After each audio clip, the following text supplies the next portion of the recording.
Previously on Alan Wake, I'm hunted by the law. Sheriff, Wake's running. I'm giving chase. Are you seriously telling me that writer just took out my deputies? A thriller I supposedly wrote is coming true. The genre of the story seems to be shifting. It's turning into a horror story. I was told that Alice had been kidnapped, but that was a lie. We don't have his wife. We don't know where she is. Her purported kidnapper was eaten up by the dark presence before it attacked me.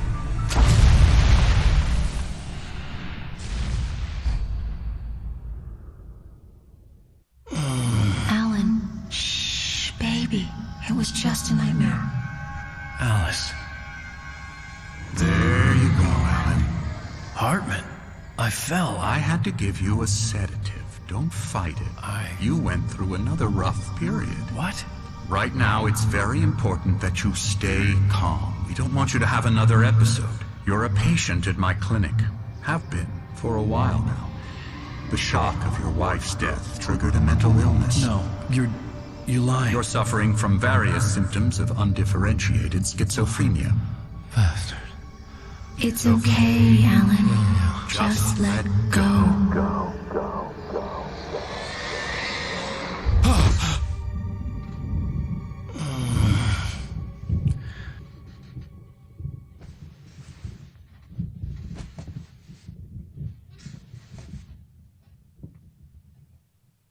I felt groggy. Whatever Hartman had bumped in me was making me numb. I felt like this was happening to someone else. Someone I was watching on television. I couldn't think. Couldn't focus. There were only empty sheets of paper here.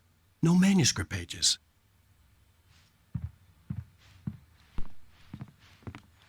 The door was locked. I was a prisoner here.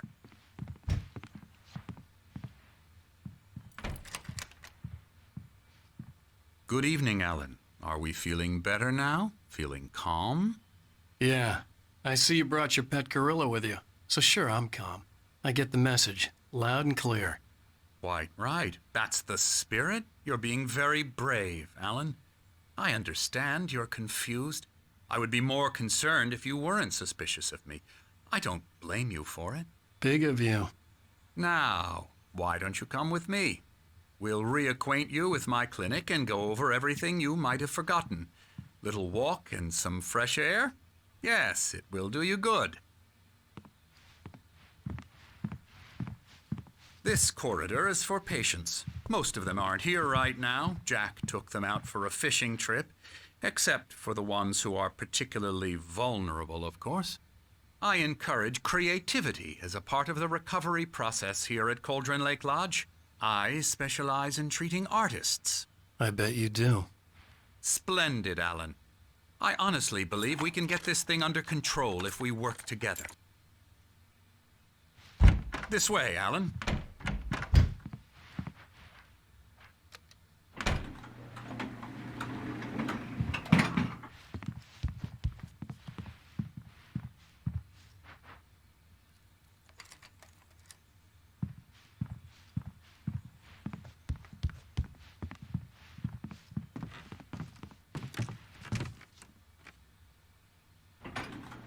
Now, Alan, from past experience with you, I know I need to get right into the heart of the matter as quickly as I can after an episode. So I'm just going to say this. Alice is dead. No. You're in a very vulnerable state until you understand and accept this. Alice drowned, and you couldn't face that. You're suffering from hallucinations, paranoid delusions, unusual thinking, an obsession about light and darkness, a feeling that everything revolves around you, your thoughts and dreams. Your mind has constructed an elaborate fantasy scenario in which your writings are affecting reality. She has been kidnapped and supernatural forces of darkness are trying to stop you. We go this way, Alan. I wasn't ready for another shot, so I went along with it. He had to be lying. But under the influence of the drug he had given me, I had to fight not to believe his words. It's all in your head. You've been making it up. Apart from the tragic accident with your wife, no one has been killed. Your delusions are just a manifestation of your subconscious mind trying to protect you from the too painful truth. Unless we fight the fantasy, it will return. I know the instinct is to resist me, but think about it. Doesn't this make far more sense than the insane supernatural conspiracy you have concocted in your mind? You're a skeptic by nature, Alan. We both know this. Everything can be explained logically.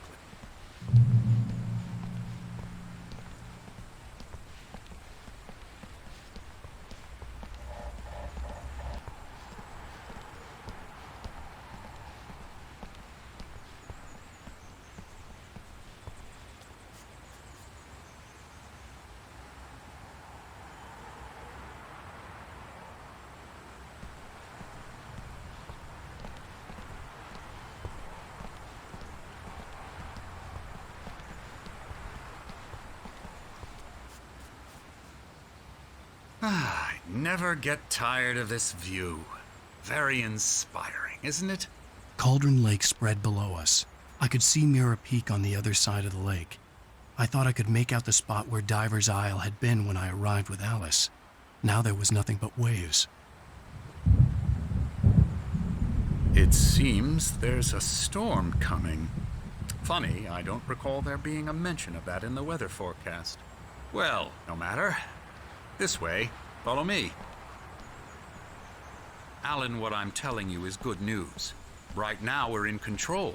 Every time you have a relapse, it gets more and more difficult to resurface from the dark depths of your imagination. Not surprising, considering your profession. Imagination is what you work with. After all your nightmares, this should come as an immense relief to you. If it doesn't, why is that? Because I'm lying? Or because you don't want to admit that you're not well?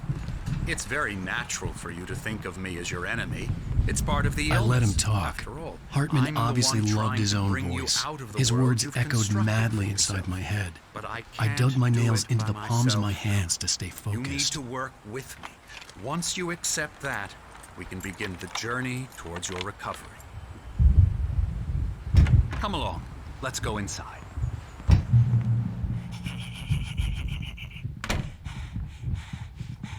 Here's the entrance to the office wing. That's for staff only. You were impressed by my trophies when you first arrived here. I do love to hunt. The great outdoors, man versus nature. It's wonderful stuff. Pretty damn wonderful, yeah. Scary, scary, scary.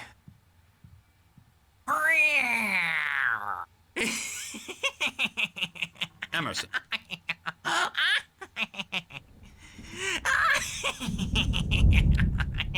I'm a real bad dream, mister. You should be afraid of me. Don't want to run into me in the night, that's for sure.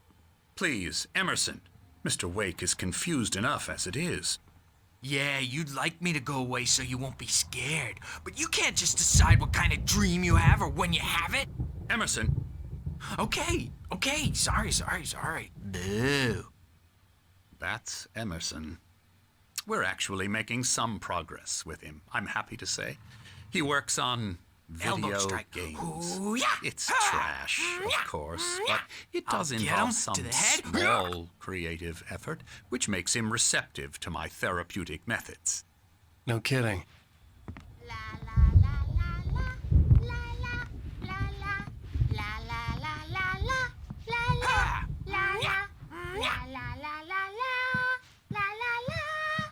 Now, you might have noticed the typewriter in your room. You've been writing as a part of the therapy. As soon as you feel up to it, you should continue.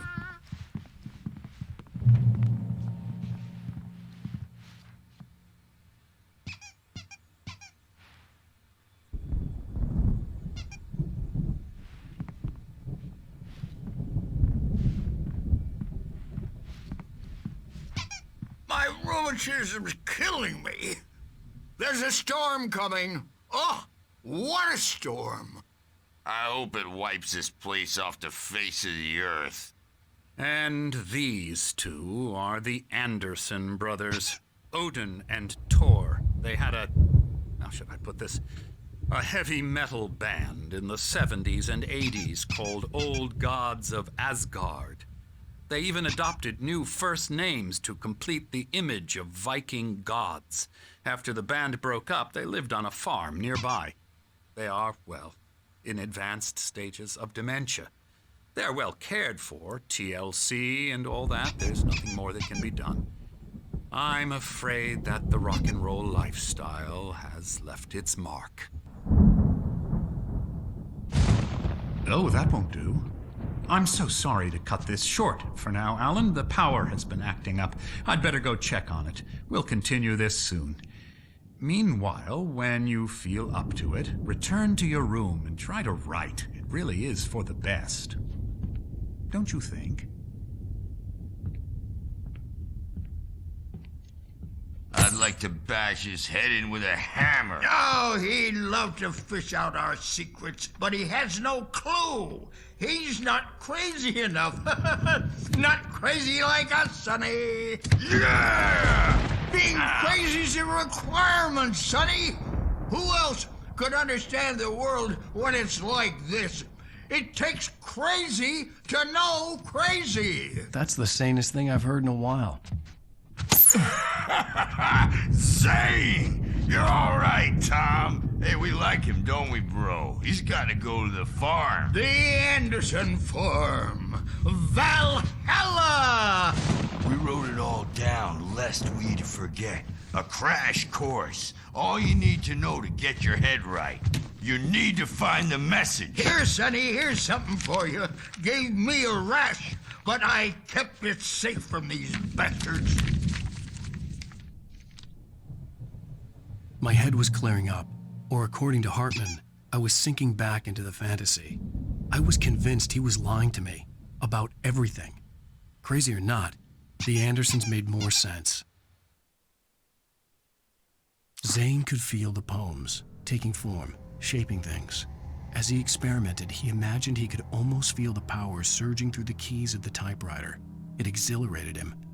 But there was fear, too. If not for his young assistant Emil, he would have given it up. But Emil convinced him otherwise. He too had a way with words. Tom, you got any booze on you? Yeah, no. Sorry, we have guys. a stash of the special stuff at the farm. Our own formula. Local ingredients. Medicine clears your head right up. Makes you remember like moonbeams on the brain. Oh, I just noticed. Leather patches on the elbows? That's not very rock and roll. Tom just lost is all.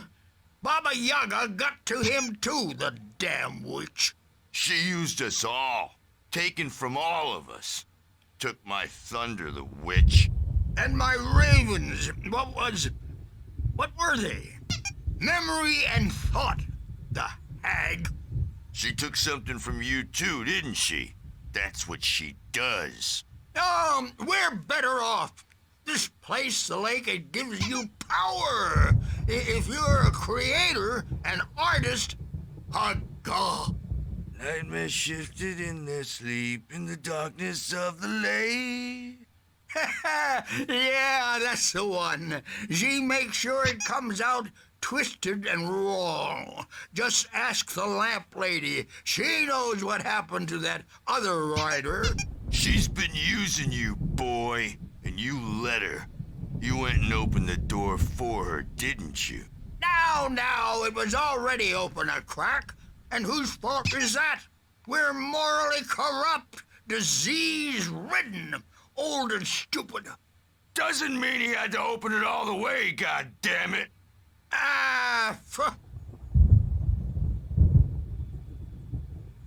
So tired. Built the farm close to the lake, a place of power. We had parties there, man. You should go there and have a party. That Bob Balder threw the amp through the window. Hit that hippie chick in the back of the head. 15 stitches and a concussion. Bob's dead now. Leukemia. Stitches, snitches, and narcs, man. bad scene. I am tired, man. So tired.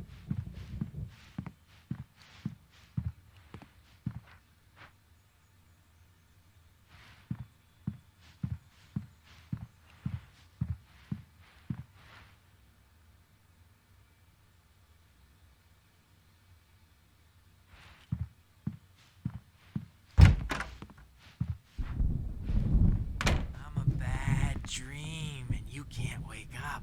You can't hurt a nightmare because all dreams are only imagination. They're only in your head, and they're not there when you wake up. So you can't wake up because I'm in charge now, and I don't want to disappear. My nightmare is the publisher people who want to make a contribution so they can say they made a contribution, and then we end up with mullets in there because they think mullets are funny, but it wasn't supposed to be about mullets, and now it's about mullets. And when it's in slow motion, they call it mullet time because the numbers came back from marketing that mullet time is the hook we needed to go big in the target demographic. And they're not even kidding. They say it all like serial killers with straight faces and smiles. My nightmare is the writers who want to make everything from the characters to the toasters talk all the time and express their feelings so they won't shut up. And the writers won't shut up either because they have feelings too. And I have to listen to them because they're not scared of me. And everyone should just shut up. Shut up. Shut up. But I don't see nightmares anymore because I'm too scary for them. I take 2 pills every morning and 1 with every meal and 4 when I go to bed. And that makes me the scariest nightmare of all.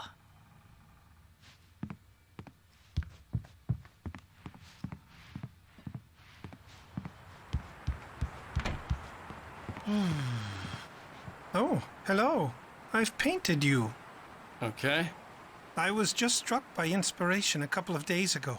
Dr. Hartman wanted me to paint landscapes, and that's what I was doing. But now I've been doing these things, a lot of them. The images just keep coming. Dr. Hartman likes them. He has them in his office. Yeah? He's very proud of me. He says I'm getting much better. I think I'm getting better. Well, I guess I'd better start wrapping this up. The storm is almost here. Look at that. I'd hate to be out there tonight.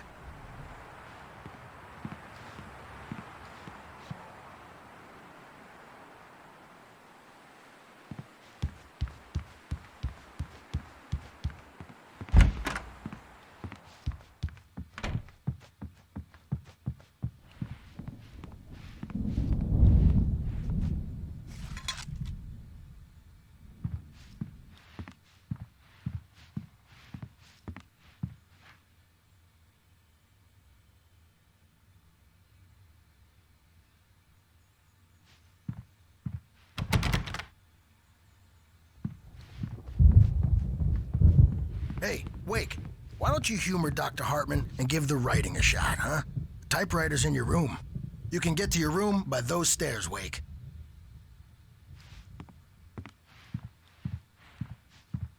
The doors were locked.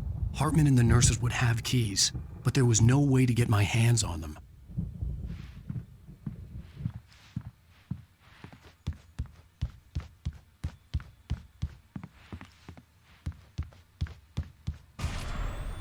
Something's wrong.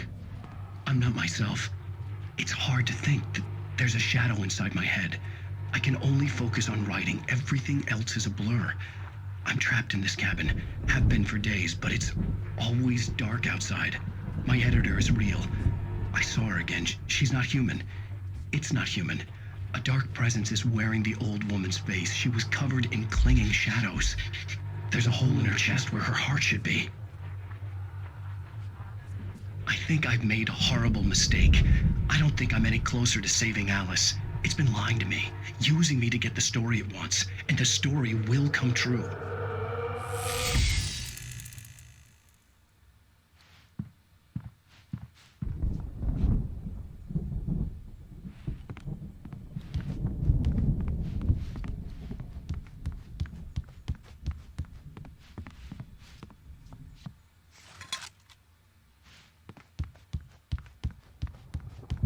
Hartman wanted me to write.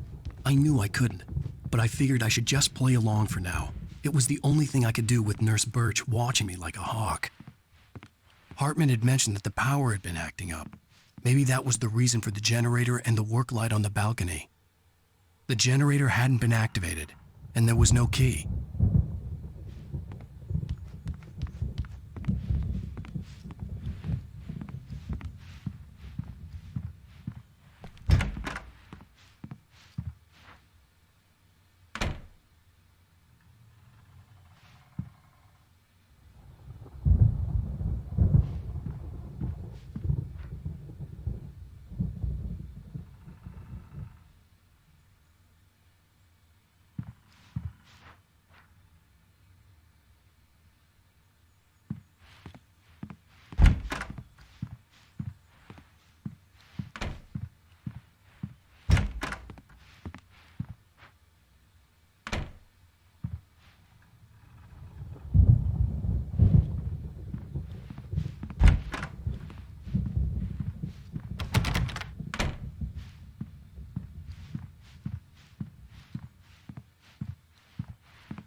The white glare of the blank page in front of me hurt my eyes. My hands began to shake uncontrollably. Everybody, calm down. Put that down. Bert, I need help. Hey, Wake, you stay here. I'm gonna go see what's up. You just keep doing what you're doing. Be cool, okay?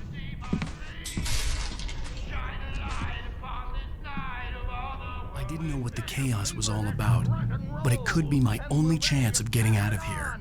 Where the hell did you get a damn hammer? I don't know. Oh, afraid of the crazy brothers, are ya? Not so weak now, are we? Well, things are unraveling fast, aren't they? Ha ha! Nah! Ah, ha, ha. Hartman kept talking, giving Barry the grand tour, clearly proud of the place. He went on and on about his hunting trophies, and Barry was impressed. But he was here on business. He raised his voice, cut through the monologue. Hey, Hartman, where's Al? Hartman stopped in mid-sentence, annoyed at the interruption. He nodded at the hulking orderly standing nearby. The man smiled and clapped a practiced hand on Barry's shoulder. It's my storm. I'm taking it. We're on a comeback tour, baby. Sinclair looked bad. That wasn't a love tap. The crazy old fart hit her hard. And if she was one of Hartman's goons, she had it coming. I could get the key to the office room from Sinclair.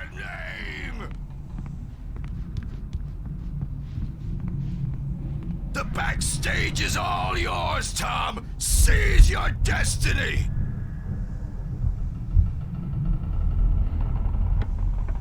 Come out and face the music, Birch. It's time to pay the piper. Maybe you could come out and beat our wrinkled, adult diapered asses for us, since you're so tough, Birch. We were on the road, man! You think we haven't seen punks like you before? Mortal knave!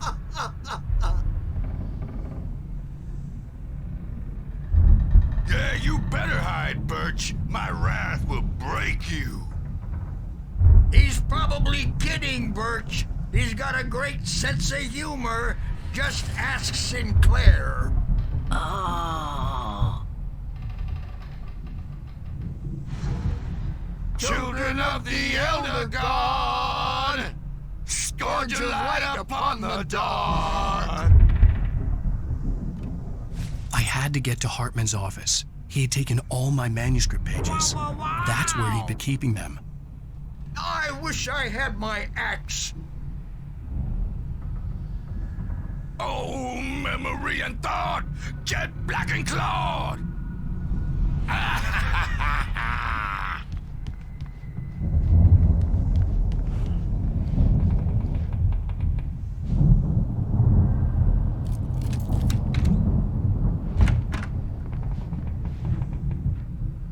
photo on the wall caught my attention.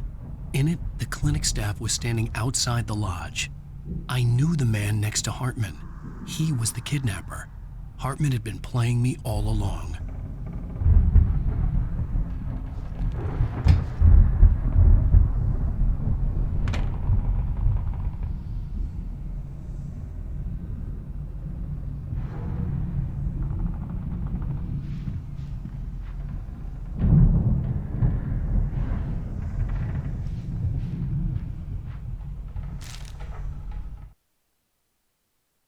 Hartman wasn't happy.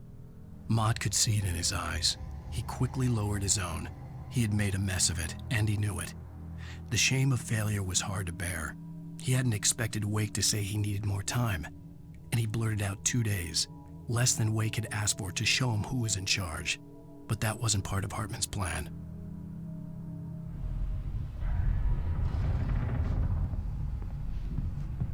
The markings on the tape said they were recordings Hartman had made at the sessions with his patients. I saw Alice's name on one of them. For a moment, I couldn't breathe right. Now, Mrs. Wake, can you tell me about Alan's problems? He's more and more out of control all the time. The parties, he's so angry all the time. He's getting violent. Do you mean with you? No, not with me. No, never. Sometimes I almost wish Alan would take a swing at me, because at least that'd lead to a conversation he couldn't just march out of. But no. Alan doesn't really sleep. And the work, well, he's not writing at all. He sits there for hours and just gets more and more frustrated. And I can't talk to him. Yes. Tell me, Mrs. Wake, what would you say to him if he'd listen? I don't know. I want to say, I look at you, and it's not you. Just some stranger who resembles you. Looking out from behind your eyes, and I don't like that guy much. And now it's all gonna go to hell. But you don't ever say this. No. I've tried, but he's not listening. He's too deep in his own problems, always going on about something else. I'm so afraid I'm gonna lose him. We're not even talking anymore. He doesn't let me in anymore. He just keeps me in the dark. I'm so alone here, even when he's home. Please help me, Doctor, because I'm at my wit's end. Well, if you can just get him here, I'll absolutely do my very best. Yeah, but Doctor, you need to be careful with him. He's not just going to listen to you and cooperate. He's the most stubborn man I've ever met. Well, I'll be sure to bear that in mind. Hearing her voice, what she was saying made me happy and sick and guilty all at once. Worst of all, I recognized the words. The phone call from her. It had been a cut-up of this. Just a recording. Rudolph Lane's case is interesting. He was completely blocked, and frankly, I was about to discard him as useless. However, once Wake arrived and started writing, something changed in Rudolph. He's producing extraordinary work, increasingly dark pieces. Unfortunately, he doesn't respond to direction at all, and it's my belief that he's not so much a creator as an illustrator, perhaps, a recorder of sorts. I hadn't considered the existence of such a role before, let alone its implications, but the paintings he has produced are informative. At least he's easily controlled and useful. I wish I could say the same about Wake. It's frustrating that the best subjects are always so damn difficult to deal with. Not buying that. I was tailing Wheeler, and this is the only place he could have gone. That means Wake is probably there too! Agent Nightingale, this is private property, and I will not allow you to disturb my patients. Yeah? I can get a warrant. How would your fragile little patients like that? Oh, I'm thoroughly intimidated by your mighty authority now, Agent. Listen, you smug snob. How would you like it if I busted through this gate and knocked you around a little? Agent Nightingale, first of all, I'm recording this conversation, so you might want to watch what you say. Secondly, you're not dealing with a hick now. I know the law, and if you can get a judge to grant a warrant, I'll be glad to cooperate. But you won't get one. Be advised that any further communications with me are to be made through my lawyer. I don't believe this. Good day, Agent. Yeah.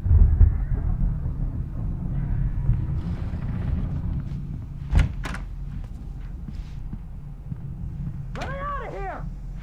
Hartman, do you hear me? I'm gonna sue your crazy quack ass to shreds! Seriously! Do you have any idea how much trouble you're in? I'm famous. I represent a celebrity. They'll be looking for me. Oh, that's how you want to play it? Is that how you want to play it? Really? Okay, that's how we'll play it. It'll be hardball. All the way, jerk. Seriously, man, I'm willing to forget the whole thing if you let me out now. Just let me out! Hey, you think I can't hear you out there? I hear you just fine. What, is this how you get your kicks, Hartman? I knew you were weird. You got that weird guy look. If you're one of those nurses, I'll double what he's paying you, okay? Do you have any idea how much I make as an agent of a best-selling writer? A lot. Is a personal check good?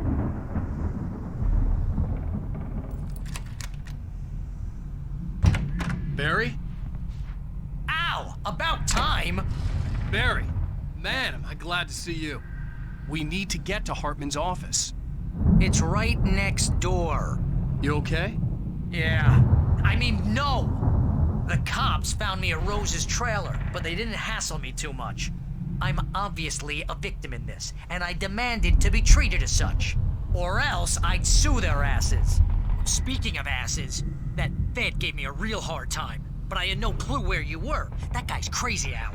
But he let me go, and then I get a call from Hartman, that son of a bitch, who tells me you're here and I should come pick you up, but when I got here, 2 goons clobbered me and stuck me in there. What's with the cutout? I stole it from the diner to piss off Rose after what she did to us. That'll teach her. Yeah, that's a harsh punishment. Come on, pal, we gotta get going.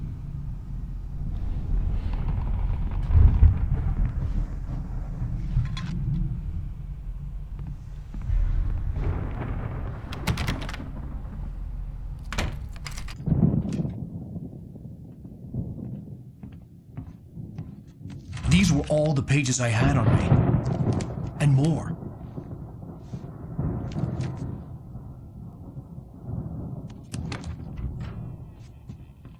Alan, please. You're sliding back into the... Tell me one more lie and I'll shoot you in the face.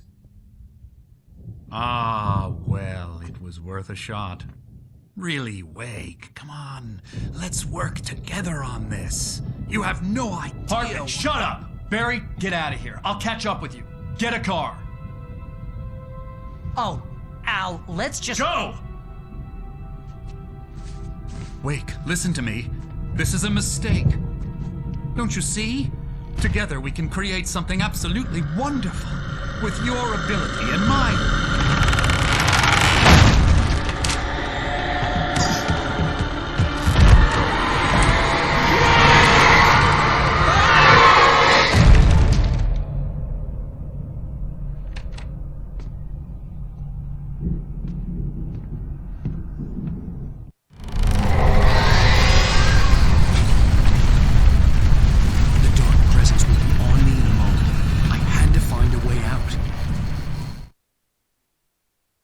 Hartman followed the fall of Alan Wake with his binoculars.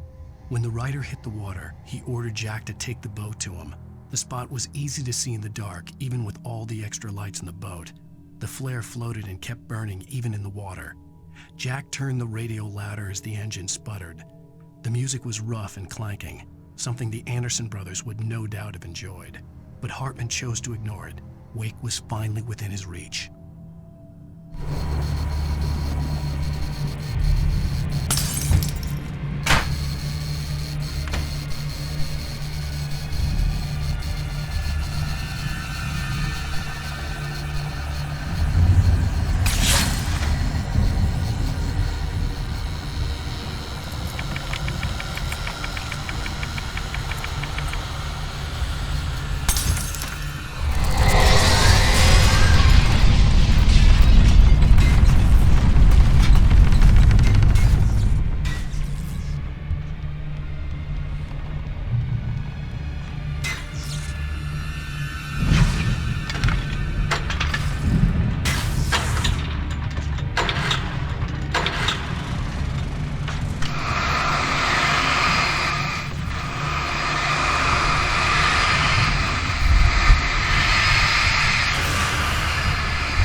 Most of us have felt its shadow on us. A shiver down your back. A glimpse from the corner of the eye. You can't find it on purpose.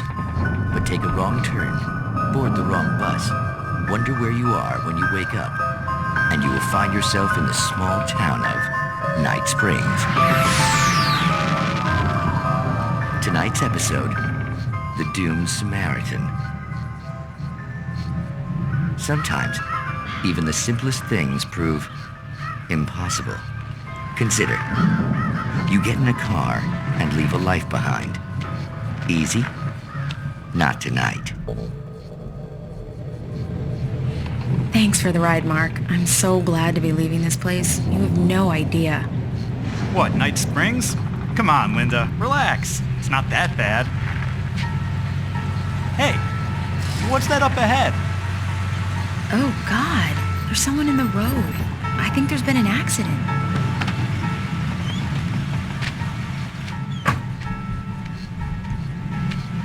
Are you all right? Oh no, Linda! Oh no! It was me on the road! Wait! Tell him to watch out for the truck! Watch out for the truck! My God, Mark?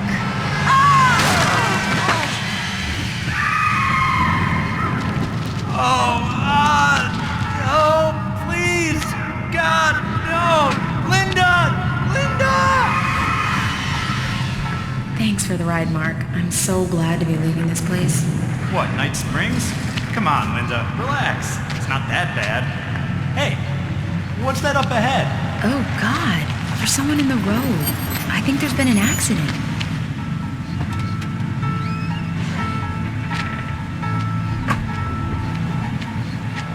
Are you all right?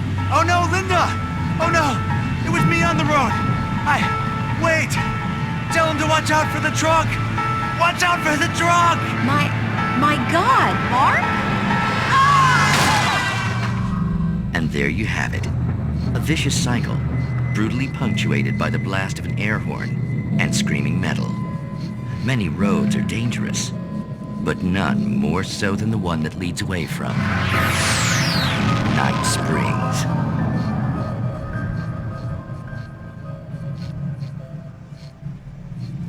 Magic, parlor tricks, smoke and mirrors. But for some, magic is more than that. It's a way of working the secret machinery of reality itself. And more than one member of that eldritch brotherhood can be found in Night Springs. Tonight's episode, What's in a Name? We find an old man standing on an old, rusting, derelict bridge, leaning his bony frame against the cold steel. And though he looks idle, he is hard at work. His young apprentice attends to him, as good apprentices do. Yes. Coming along nicely. Don't you think, boy? Yes, Magus. Sir, we've been getting some complaints. Are you defacing the bridge? Oh. No, I wouldn't do that. Sir, I can see the screwdriver in your hand and the scratches on the steel beams. You've been spotted doing this all over town. Yes, I have been very busy, but I'm no vandal, officer. Exactly what are you up to, sir? He's writing his name on the town. The youngster is correct. I'm writing my name, my whole name, the entire and complete description of my soul on the town. I'm almost done. Yeah? Well, all I see is an old man tagging public property. Oh, I should bow down to the wisdom of your years? Words have power, young man. Names and titles especially. Uh-huh. And what's your name supposed to be? Tell him, boy. Tell him while I finish the carving. Officer, it's... Say my name, boy. Say it. It's Night Springs, officer. But isn't that... That's the name of the town, isn't it? Yes, it is from now on. Wait, where'd he go? Where is he? Oh, officer. You know where he is, and what he is, don't you? I think you should get in your car and drive away, and remember which town you're serving.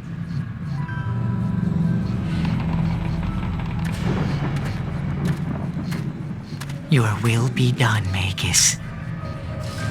Ah, yes. There are too many little towns to count, all of them with some little magic of their own. But some towns have more personality than others, and none more so than Night Springs.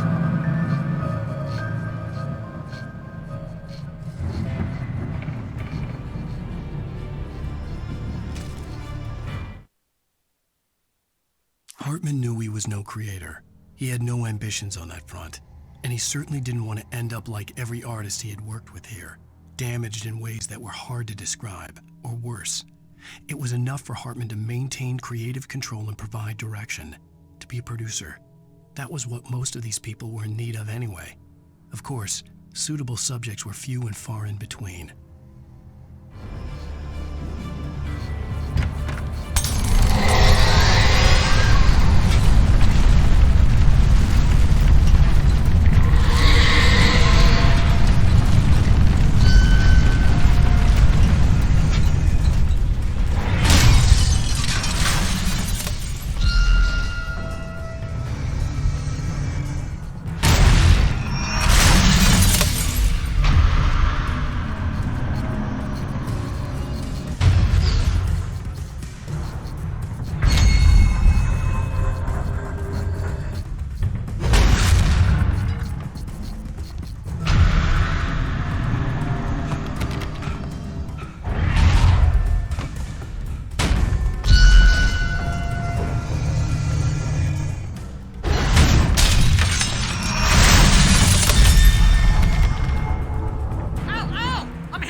Hey, come on! We gotta get going!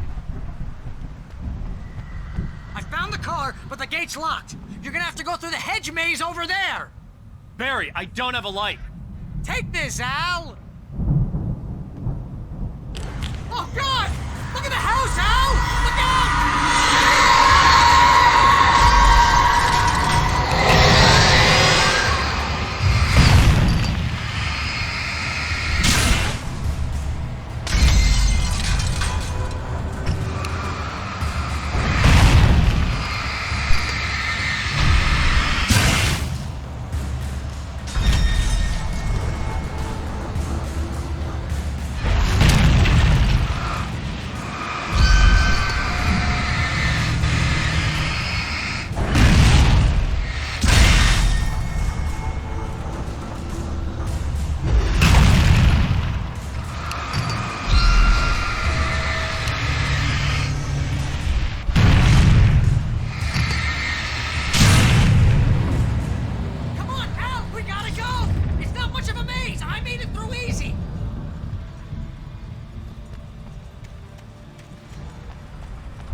I stared at the Viking paraphernalia that littered the area, surrounding an unlikely centerpiece. A full-size stage complete with an impressive sound system with all the trimmings, including a dragon. It took a special kind of crazy to build something like this in a remote field. When the sky split open with a deafening boom and the music started blasting, it felt strangely appropriate.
Hartman hurried down the corridor. He had disliked leaving Wake when he was surely at his most susceptible to therapy. But this was not an ordinary storm. Wake had been writing, and he had woken something up in the depths of the lake. Now, it was coming for him. Hartman had naturally prepared for a situation like this. The idiot brothers would keep Wake distracted while Hartman double-checked everything, just to be sure.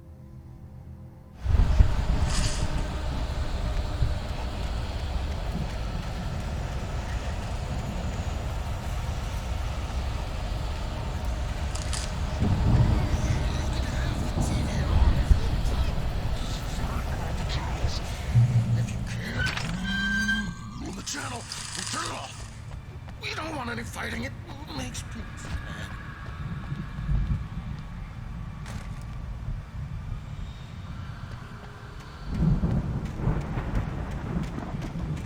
You get 2 pills in the morning, and then you'll be nice and calm all day long.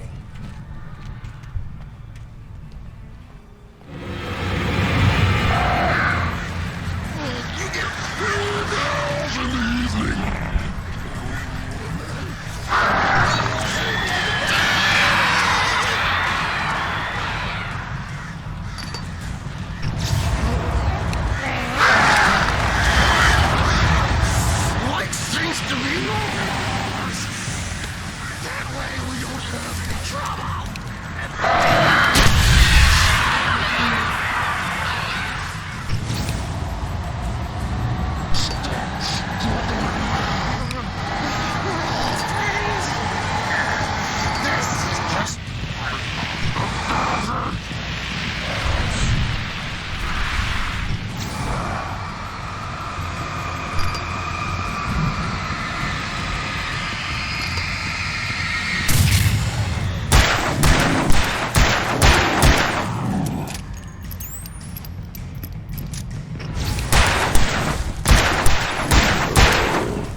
Mott knew that Wake was smarter than him.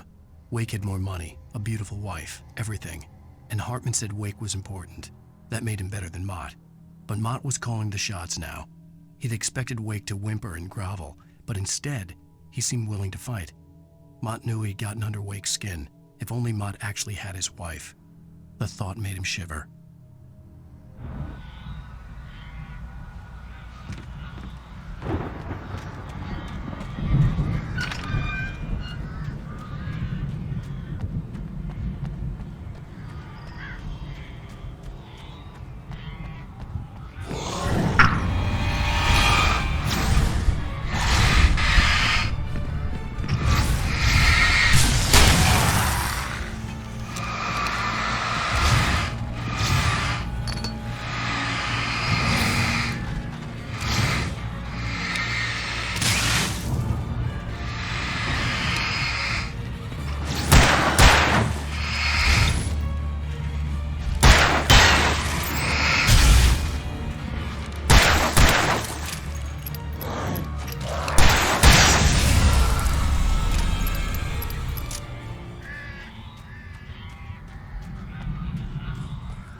For the moment, Barry was just glad he had survived the fall.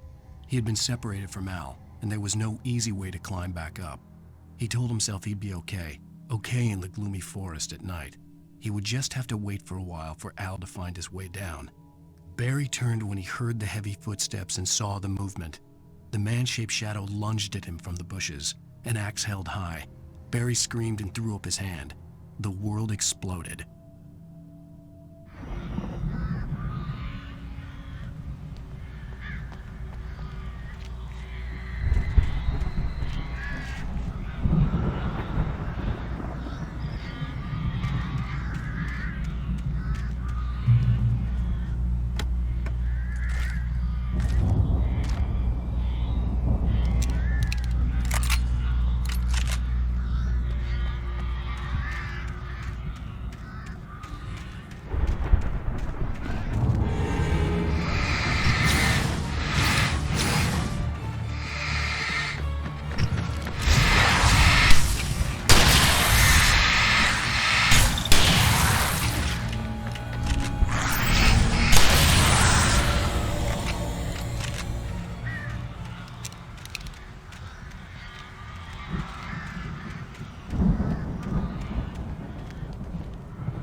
Hartman watched as Wake's features slackened.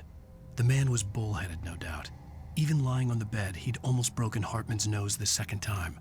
But with a little time, he could break Wake down, give him proper direction.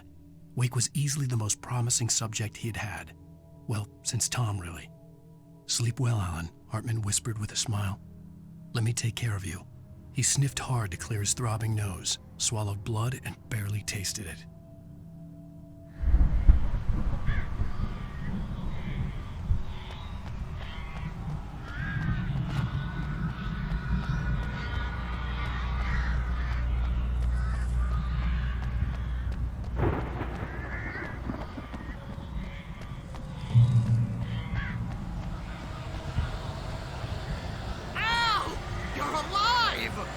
Let's get out of here. Can you open this gate? Maybe. Barry. Well, I slammed it shut when the nasty showed up, and the key fits kind of loose in the lock, so, Barry, I'll find it. Don't worry about it.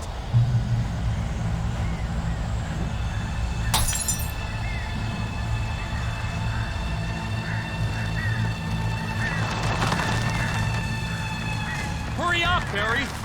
I'm on it! I'm on it!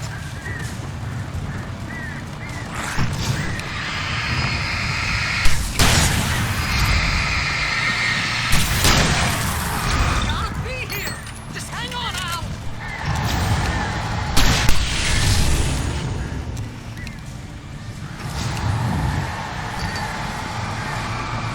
Oh, hey! Found a corner!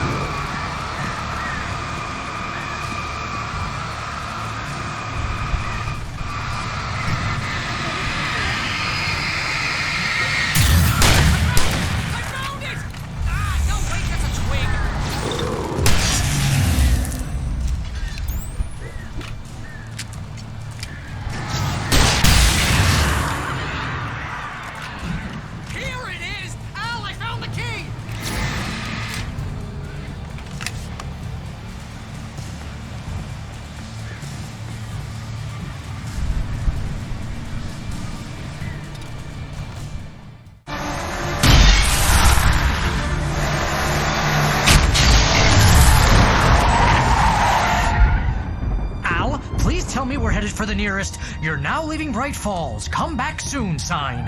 We're going to the Anderson farm. I knew you were gonna say something like that. You know what? You owe me big time for this. When this is through, if we make it, I don't care what anybody says, I'm done with darkness. You're gonna buy me a tanning bed as a gift, and I'm gonna live in it.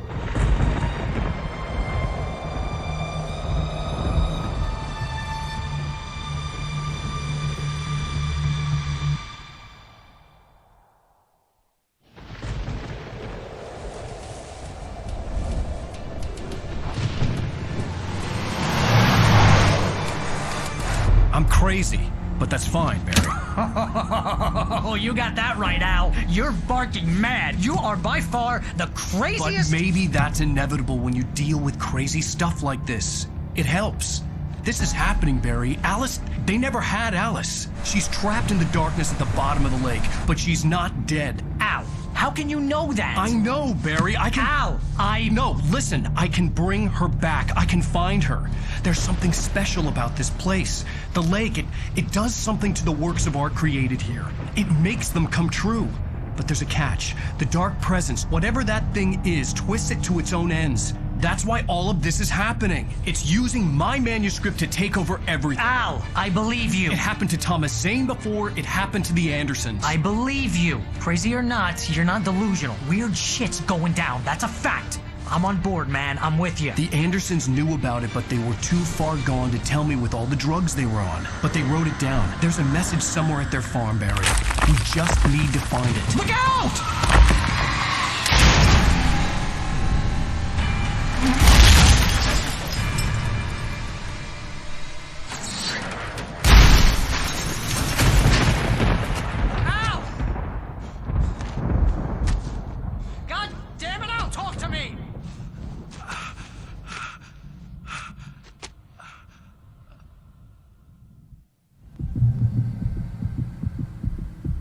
I had lost my gun in the crash. Barry was nowhere to be seen.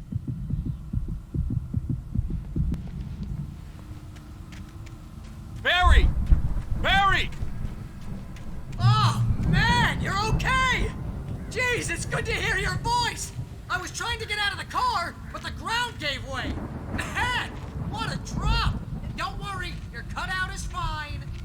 Forget that! Are you okay? I hit some bushes, didn't get a scratch. There's no way you can climb down, though.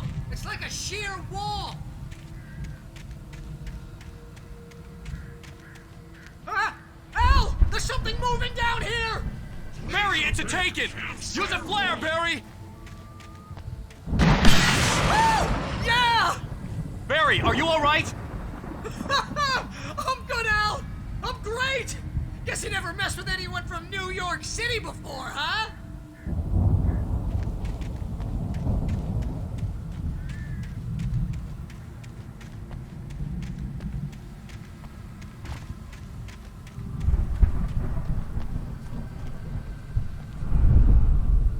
You're gonna have to find your way around to the farm, Al! I'll be waiting! Barry, just wait for me, okay? Al! I'm not staying here! It's suicide! I'm going to the farm! I'm gonna go ahead and secure the area! You can catch up! Don't worry about it! I'm on the case! Now he's Rambo. This would turn into a disaster if I didn't catch up with Barry.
When he stopped the car at the Anderson farm, Walter felt relieved. Oblivion was close at hand. The brothers wouldn't miss a jar of moonshine or two in the booby hatch. But then he saw the man on the porch, and he knew who it was. Driving for his life and knowing it was useless, he didn't realize he was crying until he couldn't see the road for the tears.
Crawled over the gate. I needed a light to destroy them to get through.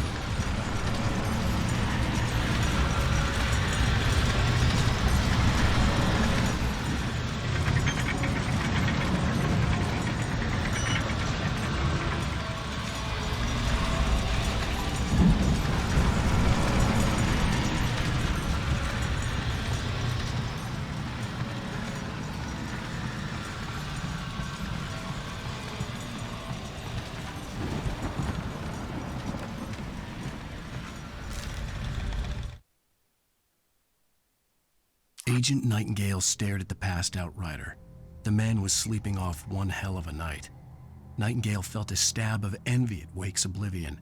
but he had a job to do. He put the gun to Wake's head and almost became a murderer. His hand shook and his throat felt tight and dry. Biting his teeth, he tried again to pull the trigger. He lost the nerve. Wake stirred. Nightingale would have to settle for an arrest. I hoped there'd still be a working generator somewhere around here to power up the old lights by the gate.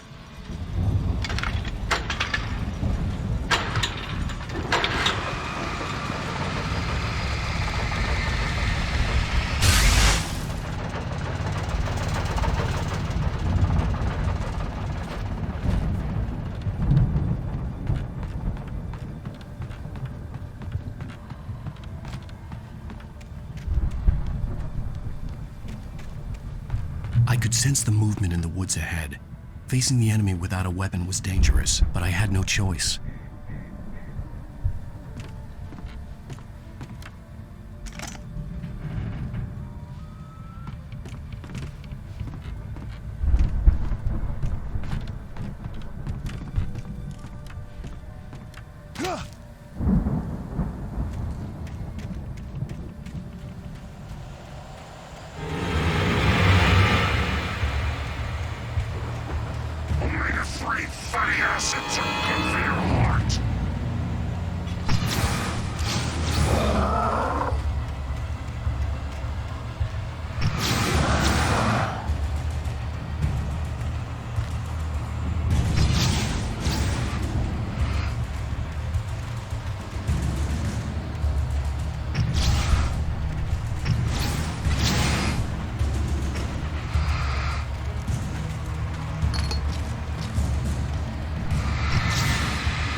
Was driving away from the farm, headed in the same general direction as I was. For all I knew, it was Barry, caught in the consequences of leaping before looking.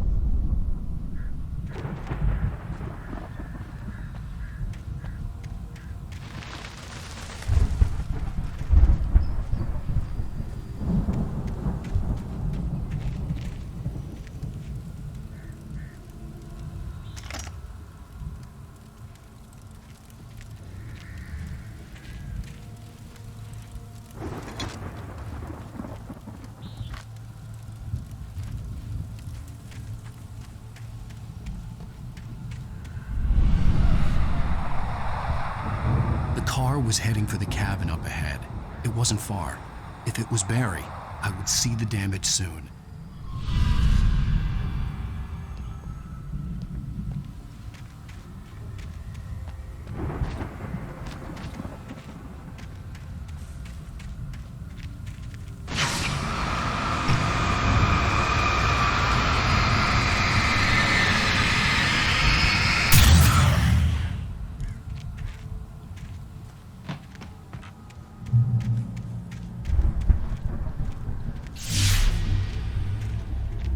Trying to deliver each page to the right time and place.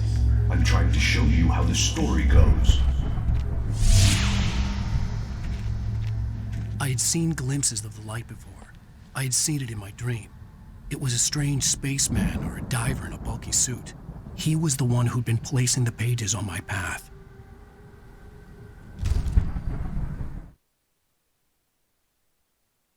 The dark presence followed the choreography laid out to it in the manuscript, growing stronger and stronger, moving like a storm from one scene of destruction to the next. But it was still bound to follow the story and chain to the dark place it came from. When the story reached the end it longed for, it would finally be free.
Someone had left a gun behind.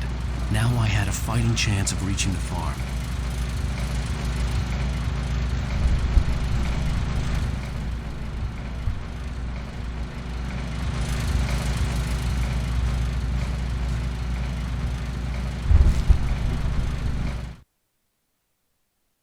The storm raged on as the Anderson brothers walked unsteadily away from the clinic with the other patients in tow, knowing that this time they wouldn't return. The darkness around them seethed with horrors, but Tor and Odin were unafraid. Their eyes glinted with guile. They knew every secret path, and there was blood on their hands. They had fought these shades before.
I could see the car, but there was no sight of the driver.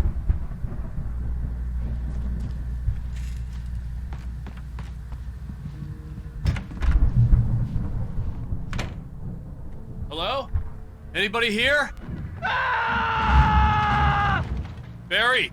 No! Danny, you're not! Please! What are you? No! Don't! I'm sorry!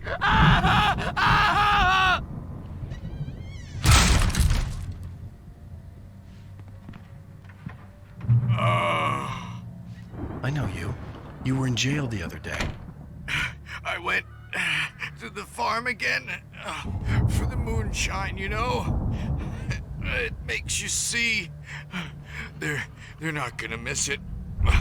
They're in the loony bin. But my buddy, Danny, I lost him. Something's gone wrong with him. It's not him. Like a real bad follow-up to a real good movie.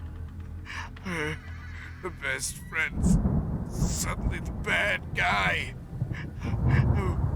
Who wrote this crap anyway?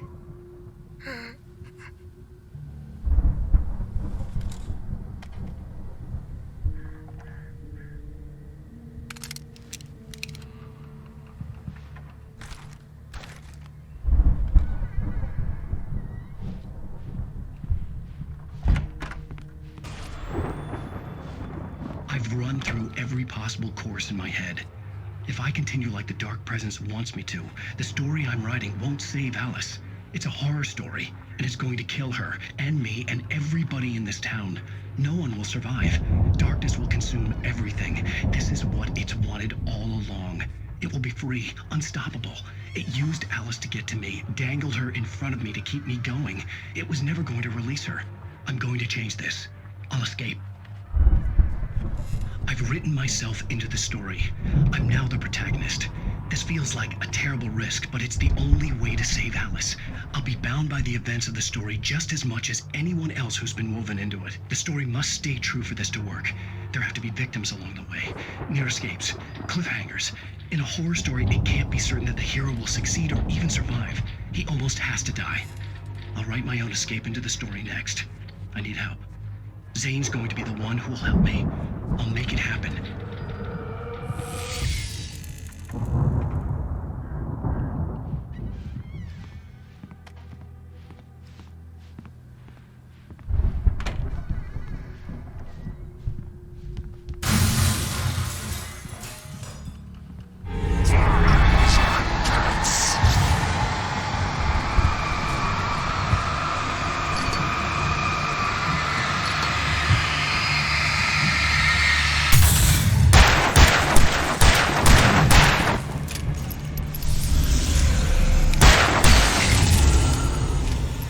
Let me guess. Danny, huh?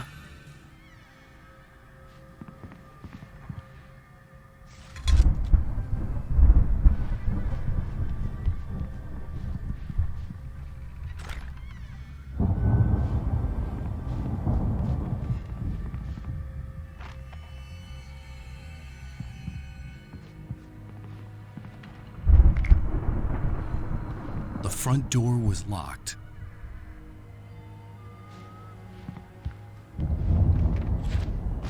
The farm was still a good distance away. I'd need a car to get there fast.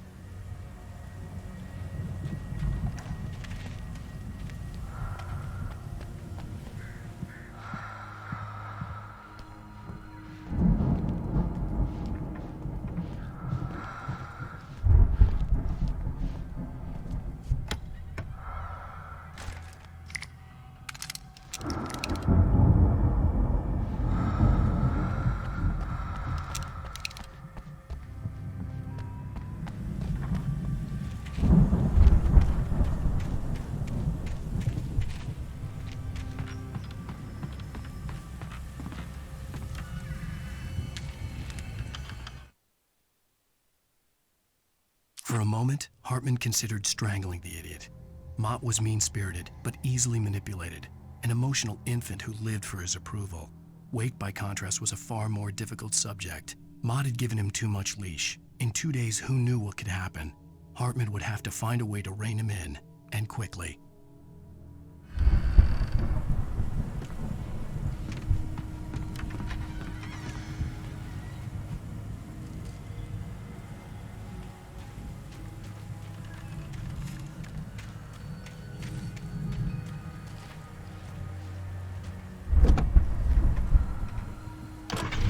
Wasn't up here, he was probably in trouble down at the farm.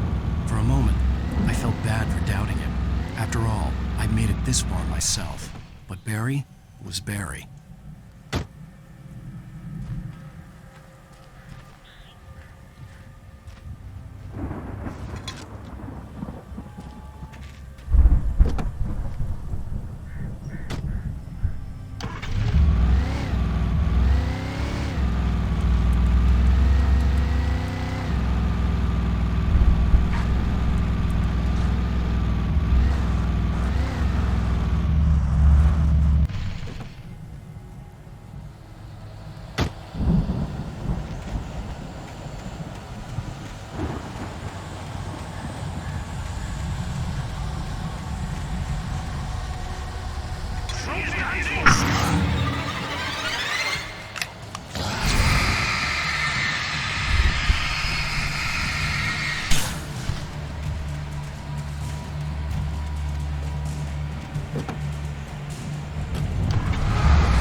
Well, as I'm sure everyone's noticed, that storm we all felt coming is finally here. The boys at the Weather Service reckon it'll last until morning at the very least. Pertaining to that, let me read that missing persons alert again. The Sheriff's Department's still looking for a Caucasian woman, 30 years old, slim and blonde with blue eyes. She may be lost in the woods, and it's possible she's been injured in a car accident. If you see her, please make sure you get her indoors and call the sheriff. It's bad weather to be caught out in, so if you see someone in the area who maybe looks a little confused, give him a hand, all right? This is Pat Maine on KBF FM, hoping you're all safe and warm tonight.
Hartman had never felt as anxious as during the week after Maud had managed to lose the Wakes. Their car stood by the path that had once led to Diver's Isle. Hartman thought about Thomas Zane's cabin in the depths. It was only a matter of time before Wake started writing. They had to be found, and fast. The moment he heard on the police radio that Sheriff Breaker had picked up Wake, he was already in his car driving toward town.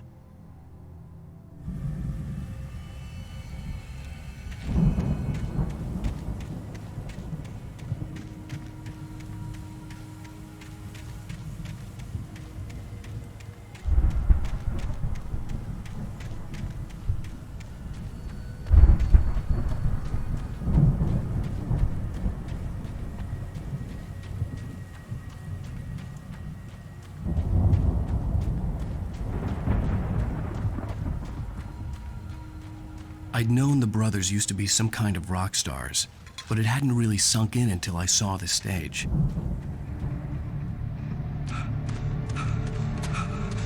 Ow! Run! Incoming! There's too many of them!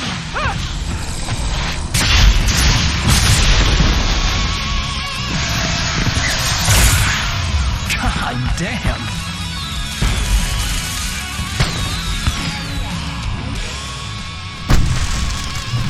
So glad you decided to go it alone, Mr. Bronson. Shut up and shoot! Ow! We have to fight them off! Get up for the fireworks from here and help you out! Hey, Al! Did you notice there's a lot of ammo and stuff around? This place is stacked! Al! Hold on! I'm trying to get the stage lights on!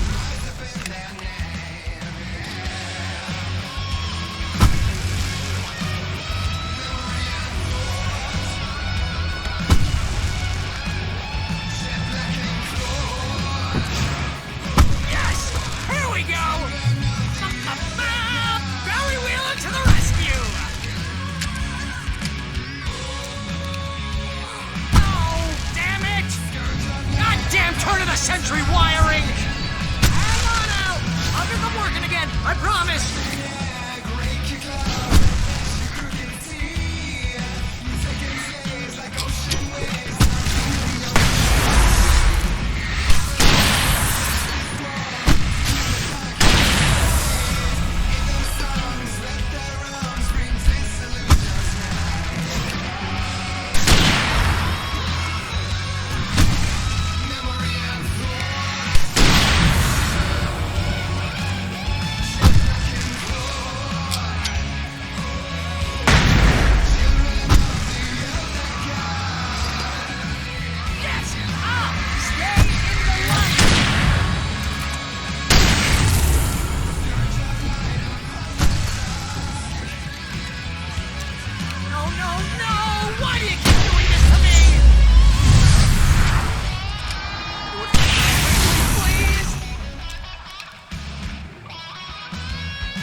Children of the Elder God! Giant, God damn it!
Night Falls, rock and roll capital of America.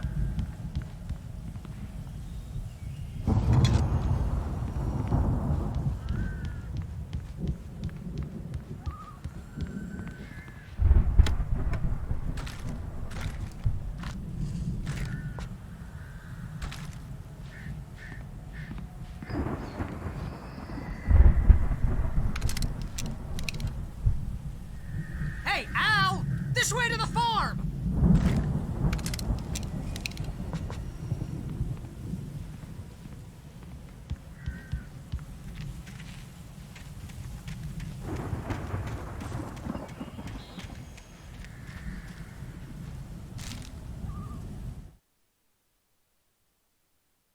Deputy Mulligan tuned Thornton's chatter out. He didn't think riders were particularly useful people, and a huge manhunt for one struck him as idiotic. Certainly not worth the missed opportunity for coffee and pie. It wasn't even clear what the man had done, except run from them at the trailer park. Mulligan knew he wasn't alone. The sheriff's patience with the Fed was running out.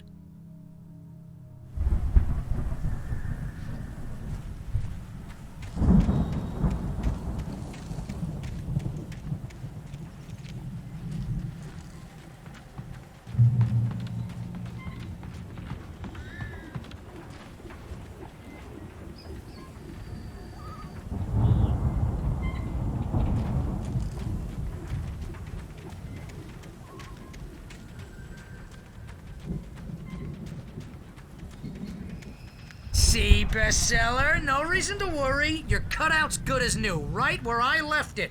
I'll come back for it once we have the place secured. Yeah, that's been my biggest worry all this time. We need to get this thing moved out of the way. This is as far as I got before they ambushed me.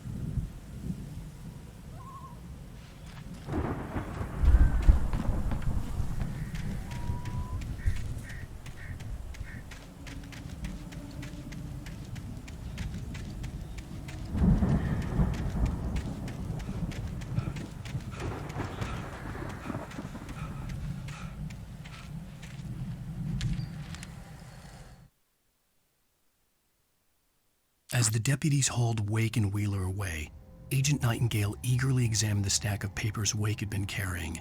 It was incomplete, a collection of random pages, but there was enough. He saw his own name in there, among others. His hand shook with emotion. Finally, it was proof. He had been right all along.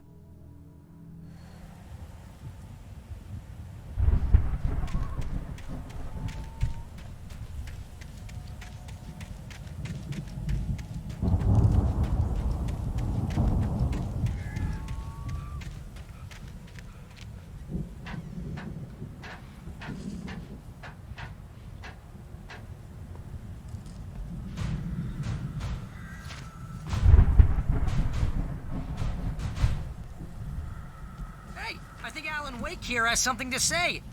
What's that, Al? Ooh, I'm Alan Wake. I'm always right about everything. And if I don't get my way, I'll sulk all day long. I'm always intense and moody. It makes me very attractive and mysterious. Right now, I'm just standing here because I need my best friend Barry to carry me. But that's okay. I can just take him for granted. I think I see what you did there. Yeah, it was pretty good. You want me to do my imitation of Barry Wheeler? No? Thought so.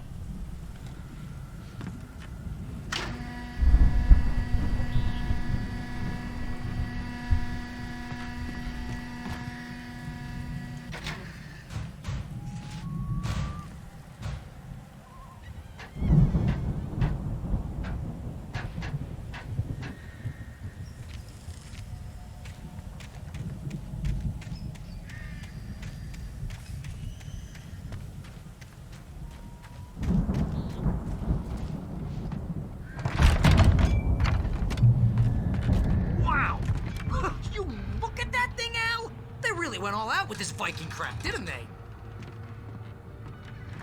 Look at all this stuff. They must have done okay for themselves, so how come I never heard of these guys before? And this from the guy who learned about Ozzy Osbourne through reality TV?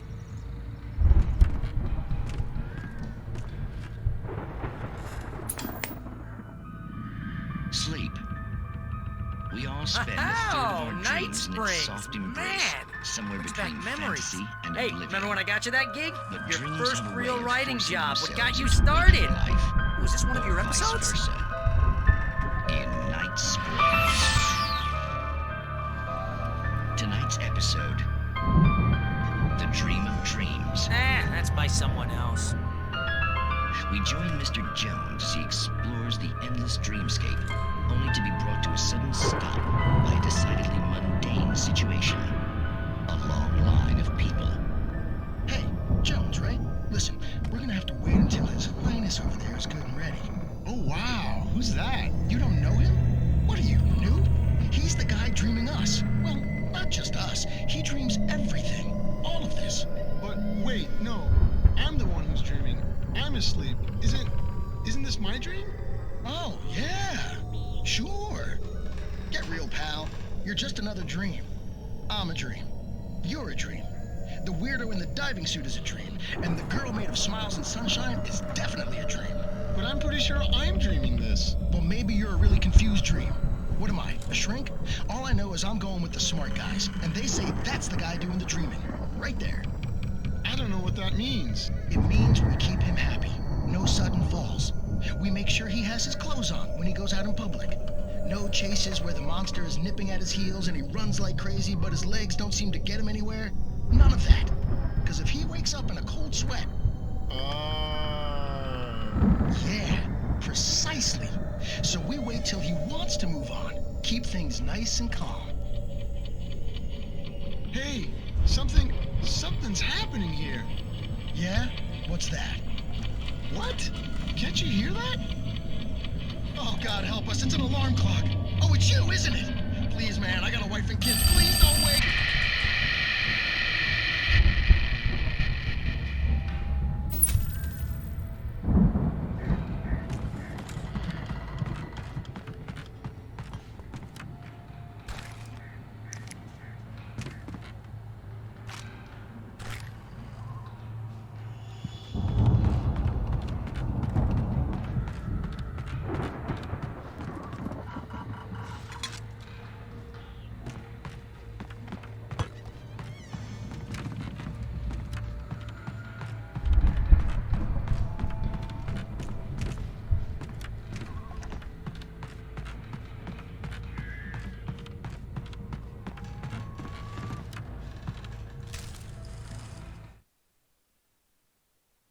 It's 1976. Madness reigns at the Anderson farm.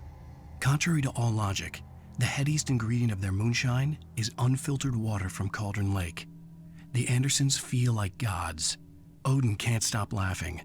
He contemplates cutting his eye out. Tor runs across the field, naked, shrieking, hammer in his hand, trying to catch lightning. Their songs have power. Something ancient is stirring in the depths, coming back.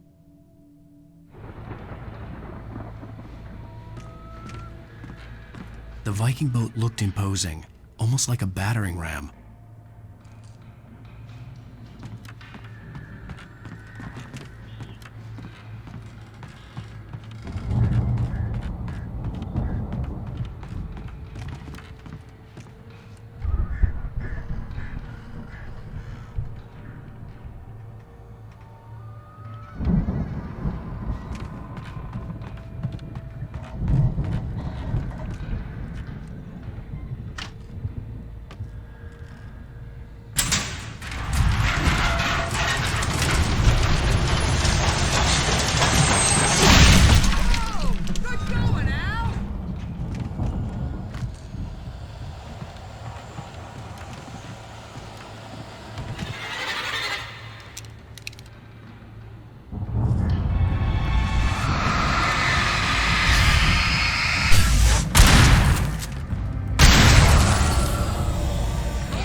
think we can make it through here, Al?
Those geezers had quite a production going on. Ooh, you know what, Al? If we make it through this alive, I'm gonna start representing them.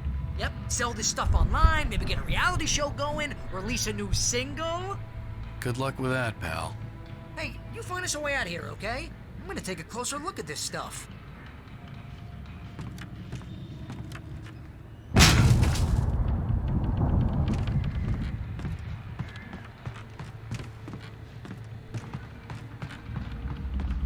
Be careful, Al!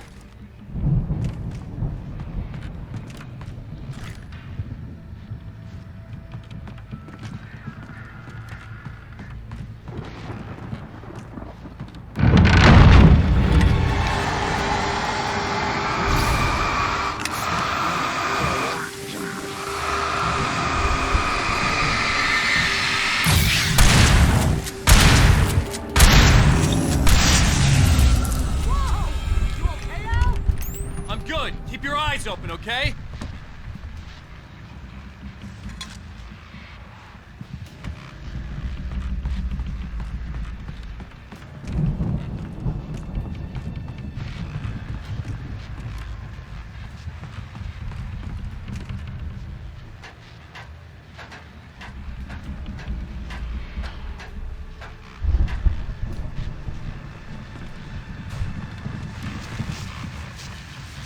As you regular listeners know, I tend to work through the night, but I'm not the only one.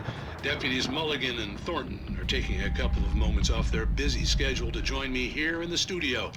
Boys, how busy are you now? Deerfest is almost here, isn't it? I bet that keeps you in business. Pretty busy, yeah.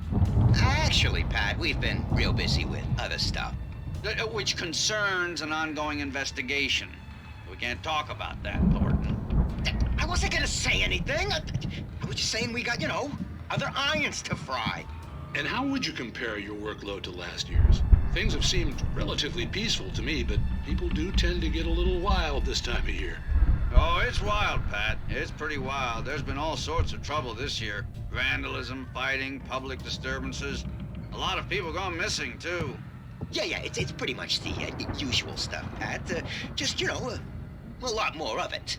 Now, is it just me, or does Deerfest get wilder every year? People seem to be more drunk, at least, or they start earlier and younger. Oh, it's definitely not just you, Pat, but... Definitely, Pat. Hey, I'm talking here, Thornton. Oh, shoot, I lost my train of thought. Not just me. Oh, yeah, it's wilder, Pat, but actually most of the trouble seems to be coming from grown men. People who ought to know better, Kids are doing fine this year. Well, that's nice to hear at least. Boys, I want to thank you for stopping by. I'll let you get back to your patrol. Sure thing, Pat. Yeah, sure thing, Pat.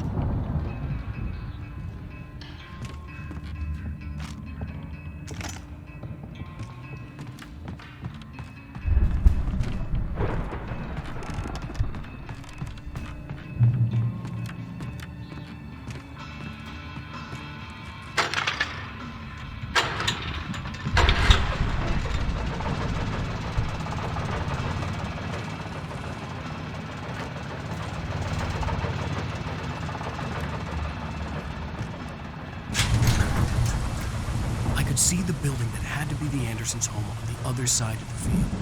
It wasn't far now. I wasn't worried about trusting the ramblings of two burned-out geriatric wrecks. They had the goods.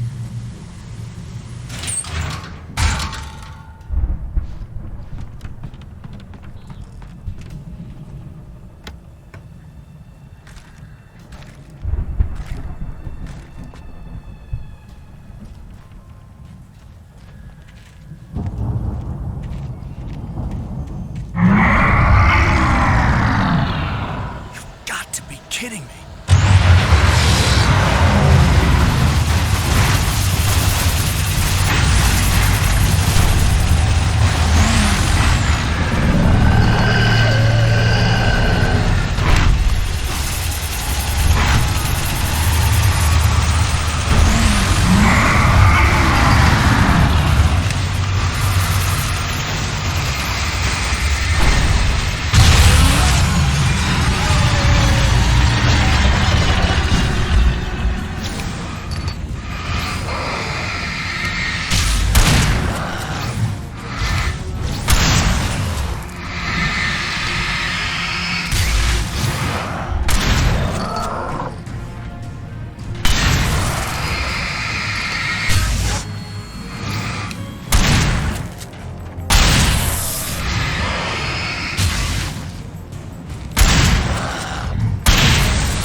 Is that you out there, buddy? Yeah, it's me. Hang on. I'll try to find a key to get the door open. I had to find a key to get Barry out. Hey, what's the holdup? Come on, this place is all dusty. You know I got my allergies. Come on, Al, open the door already. Seriously, I don't like it in here.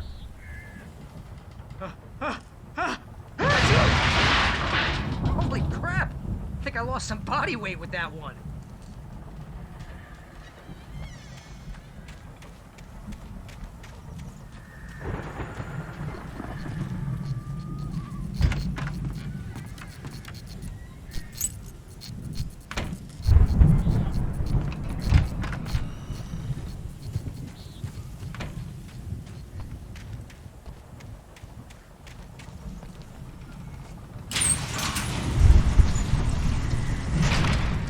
Hey, let's go, man.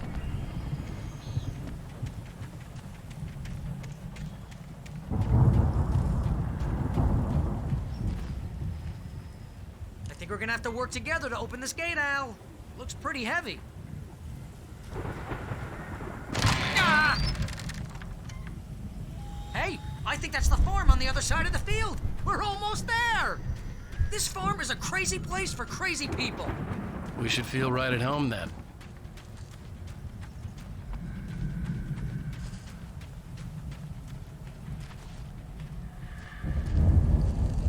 Come on, one more gate. Let's do this thing.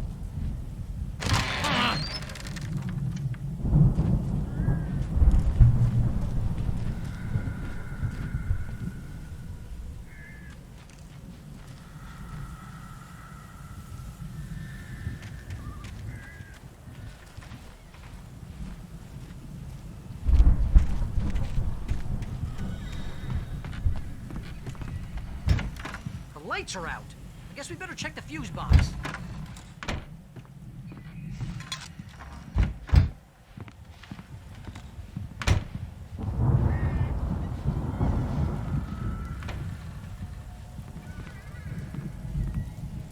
The power downstairs was out, but I was sure I could fix that at the fuse box.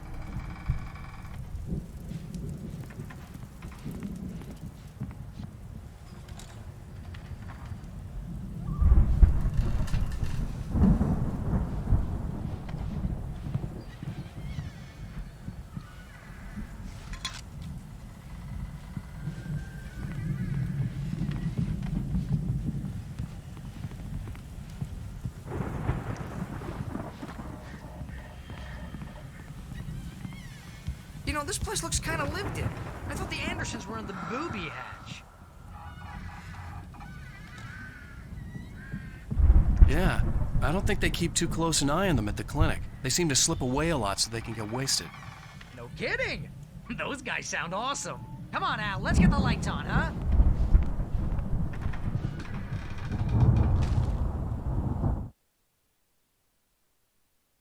Again, Alice's screams rang in the stillness of the night. I saw myself run toward the cabin, flashlight in my hand. I followed my past self. I was an out-of-body observer, a time traveler in a crazy drunken dream. This was the beginning. The night Alice had disappeared. The mystery of what had happened during the missing week was about to reveal itself.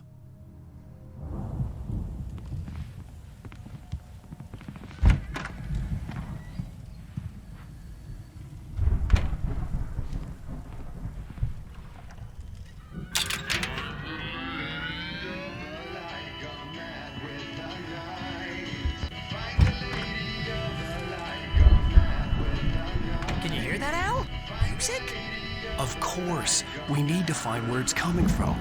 That's the message the Andersons talked about. That's the whole reason we're here. Lady of the Light?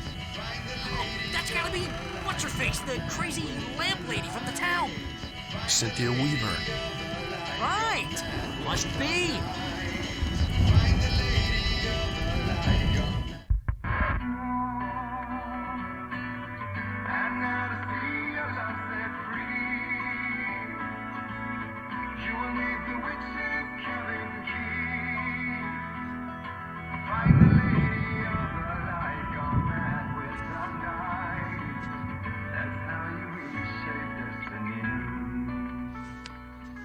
Okay. We need to find Cynthia Weaver. We'll stay here for the night and head back to town as soon as it gets light. Hey, Al. Lots of hours before dawn. Might as well get some rest. And by rest, I mean drunk. Come on, Barry. This is...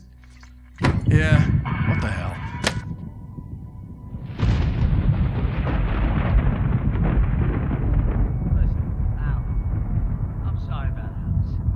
Seriously, because I know we don't get along, but we're gonna find her, right? And even though you're a crazy bastard, I'm gonna stick by you, no matter what, ever, Al. Sure, like a brother. I'm a writer, goddammit. Correct. If I just wanted to, I could write 10 books a year.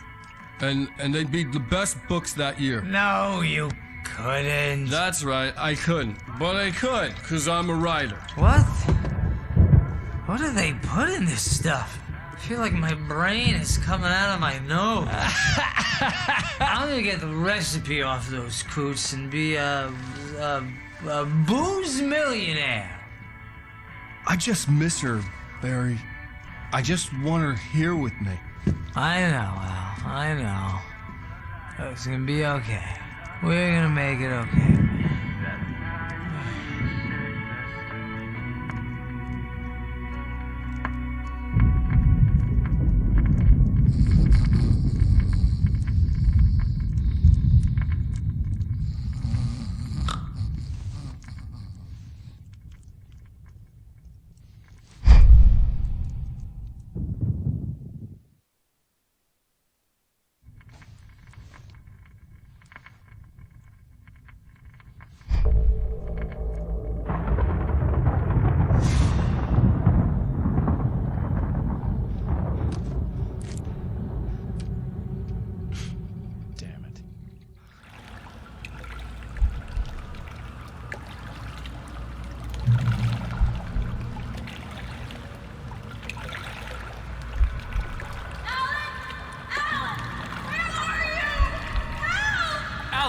I'm coming.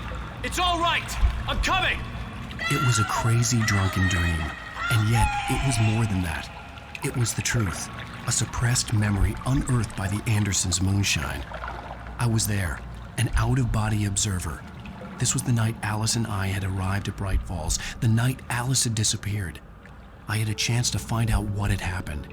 I remembered being surprised to see the cabin dark. Alice would have never turned the lights off. Alice? Alice!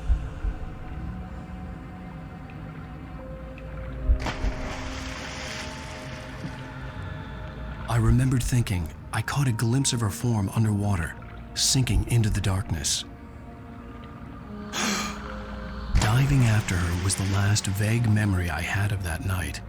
After that, the next thing I could remember was waking up behind the wheel of the crashed car and finding the first pages of the manuscript.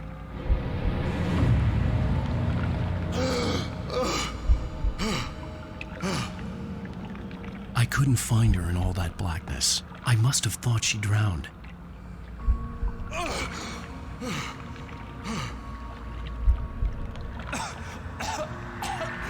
Alice! Jagger had Alice, and so she had me. Alice!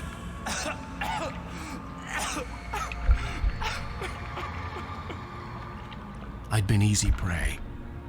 Look at the cabin. Is there someone in the window? Alice? Maybe she didn't drown after all. Maybe she's inside. Alice! Yes. The dark presence had touched me. She had dug her nails into my brain and used me, made me her puppet.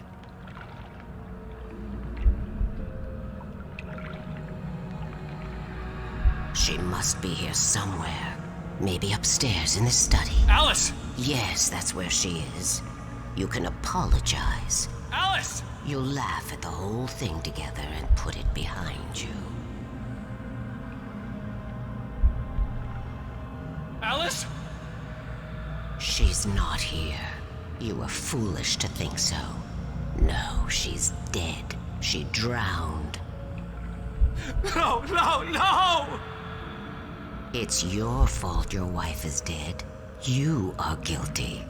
All she wanted was to help you right. You killed her. Oh, hush. There's still hope. Cauldron Lake is a special place. Here, you have the power to change things. She wanted you to write. I will tell you what to do.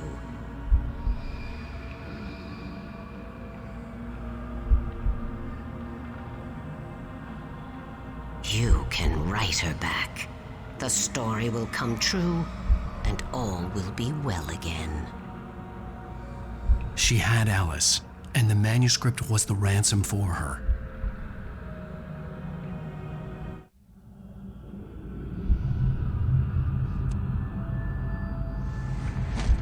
Yes. All right. I'll fix it. I'll bring her back.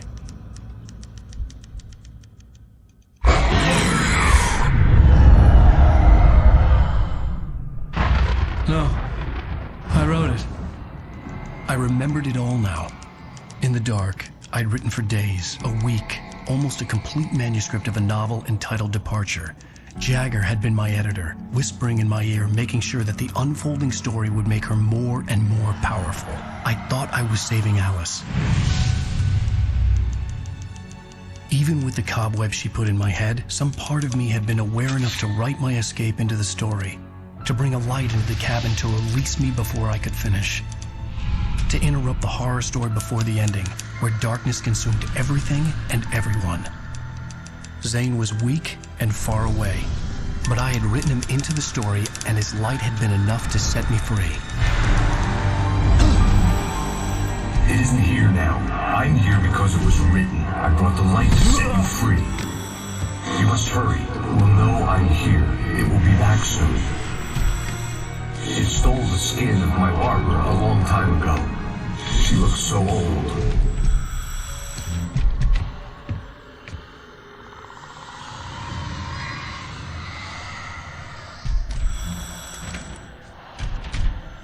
I'd woken up, confused and groggy, my mind consumed by darkness and fear. All I could do was to escape.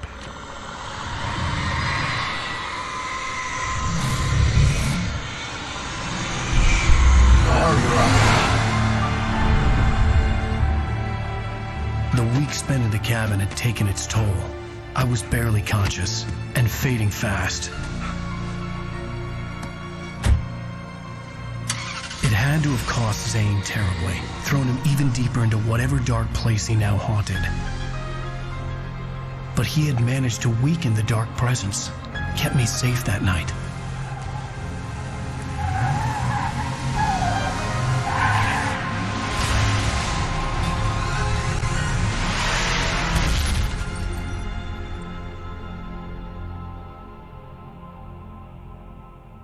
I wrote it. It's my fault. That's right, James Joyce. It's your fault, and you're gonna pay for it.